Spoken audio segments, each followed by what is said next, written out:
എമ്പുരാനിൽ ഖേദം പ്രകടിപ്പിച്ച് മോഹൻലാൽ. വിവാദ ഉള്ളടക്കം നീക്കം ചെയ്യാൻ തീരുമാനിച്ചതായി മോഹൻലാൽ ഫേസ്ബുക്കിലൂടെ അറിയിച്ചിരിക്കുന്നു. ന്യൂസ് ഡെസ്കിൽ നിന്നും സായ്കുമാർ ഉണ്ട്. സായ്കുമാർ, ഇപ്പോൾ മോഹൻലാൽ ഫേസ്ബുക്കിലൂടെ ഒരു പോസ്റ്റ് ഇട്ടാണ് തന്റെ ഖേദപ്രകടനം നടത്തിയിരിക്കുന്നത്. എന്താണ് അദ്ദേഹം പറയുന്നത്? എന്തിനാണ് അദ്ദേഹത്തിന് ഖേദം? സ്മൃതി, എമ്പുരാൻ വിവാദം കത്തി നിൽക്കുന്ന സമയത്താണ് ഇപ്പോൾ ഫേസ്ബുക്കിലൂടെ ഖേദപ്രകടനം നടത്തിയിരിക്കുന്നത് നടൻ മോഹൻലാൽ. അതായത് സിനിമയുടെ ആവിഷ്കാരത്തിൽ കടന്നു വന്നിട്ടുള്ള ചില രാഷ്ട്രീയ സാമൂഹിക പ്രമേയങ്ങൾ എന്നെ സ്നേഹിക്കുന്ന കുറേ അധികം പേർക്ക് വലിയ മനോവിഷമമുണ്ടാക്കിയതായി ഞാൻ അറിഞ്ഞു.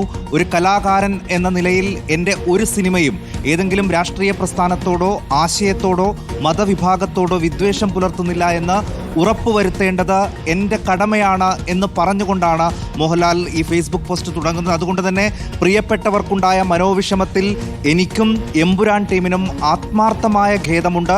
ഒപ്പം അതിൻ്റെ ഉത്തരവാദിത്വം സിനിമയ്ക്ക് പിന്നിൽ പ്രവർത്തിച്ച എല്ലാവരുടേതുമാണ് എന്നുകൂടി മോഹൻലാൽ പറയുന്നു. ആ തിരിച്ചറിവോടെ അത്തരം വിഷയങ്ങളെ നിർബന്ധമായും സിനിമയിൽ നിന്ന് നീക്കം ചെയ്യാൻ ഞങ്ങളെല്ലാവരും ഒരുമിച്ച് തീരുമാനമെടുത്തിരിക്കുന്നു എന്നുകൂടിയാണ് ഈ ഫേസ്ബുക്ക് പോസ്റ്റിലൂടെ മോഹൻലാൽ അറിയിക്കുന്നത്.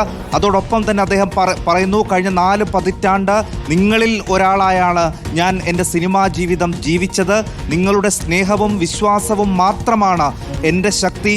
അതിൽ കവിഞ്ഞൊരു മോഹൻലാൽ ഇല്ല എന്ന് ഞാൻ വിശ്വസിക്കുന്നു എന്ന് പറഞ്ഞാണ് ഫേസ്ബുക്ക് കുറിപ്പ് അവസാനിക്കുന്നത്. സായ്കുമാർ, ഇത് മോഹൻലാലിന്റെ ഒറ്റയ്ക്കുള്ള ഖേദമല്ല എന്ന് വേണ്ടേ മനസ്സിലാക്കാൻ. ഞങ്ങൾ എന്നാണ് അദ്ദേഹം ആവർത്തിച്ച് പറയുന്നത്. ഞങ്ങൾ എന്ന് പറയുമ്പോൾ ഈ സിനിമയ്ക്ക് പിന്നണിയിൽ പ്രവർത്തിച്ച എല്ലാവരും ഒരുമിച്ച് ഇതിൽ ആത്മാർത്ഥമായ ഖേദം പ്രകടിപ്പിക്കുന്നുവെന്നും അതിൽ ഞങ്ങൾക്ക് എല്ലാവർക്കും ഇതിൻ്റെ ഉത്തരവാദിത്വമുണ്ട് എന്നും പറയുമ്പോൾ ഈ ഖേദം പൃഥ്വിയുടെ ഖേദം കൂടിയായിട്ട് കാണേണ്ടതുണ്ടോ? അല്ലെങ്കിൽ ഇത് മോഹൻലാൽ ഇതിനെയൊന്ന് വിശദീകരിച്ച് മാറ്റുകയാണോ? സ്മൃതി, തീർച്ചയായും ഇത് എമ്പുരാൻ ടീമിൻ്റെ ഖേദപ്രകടനമായി തന്നെ നമുക്ക് കാണേണ്ടി വരും. കാരണം മോഹൻലാൽ സ്വന്തം ഫേസ്ബുക്ക് പേജിലൂടെയാണ് ഇത് വിവരിച്ചത് എങ്കിൽ പോലും അദ്ദേഹം ഉപയോഗിച്ച വാക്കുകൾ ഞങ്ങൾ എന്ന് തന്നെയാണ്. ഒന്നിലധികം തവണ അദ്ദേഹം ഉപയോഗിക്കുന്നത് ഞങ്ങൾ എന്ന വാക്ക് തന്നെയാണ്. ഞങ്ങൾക്കിതിൽ ഖേദപ്രകടനം അല്ലെങ്കിൽ ഖേദമുണ്ട് എന്നുള്ളതാണ്. ഈ പ്രേക്ഷകർക്ക്, തങ്ങളെ സ്നേഹിക്കുന്ന ആളുകൾക്കുണ്ടായ മനോവിഷമത്തിൽ ഞങ്ങൾക്ക് വിഷമമുണ്ട് എന്നാണ് മോഹൻലാൽ. എനിക്ക് വിഷമമുണ്ട് എന്നല്ല, ഞങ്ങൾക്ക് എന്നാണ്.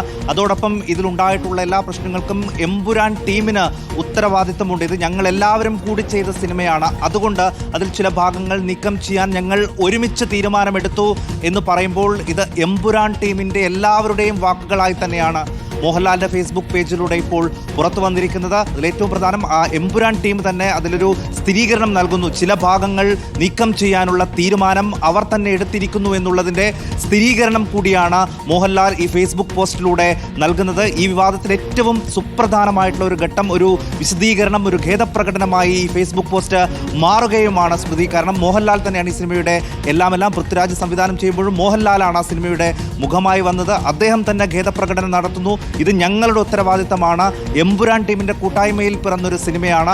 അതിൽ ഇത്തരം ചില കാര്യങ്ങൾ ഉണ്ടാകുമ്പോൾ അത് ചില ആളുകൾക്ക്, തങ്ങളെ സ്നേഹിക്കുന്ന ആളുകൾക്ക് മനോവിഷമം ഉണ്ടാക്കി എന്ന് പറഞ്ഞ് അതിൽ ഖേദപ്രകടനം നടത്തുമ്പോൾ അദ്ദേഹം പറയുന്നത് ഞങ്ങൾ എന്ന വാക്ക് ഉപയോഗിച്ചുകൊണ്ട് തന്നെയാണ്.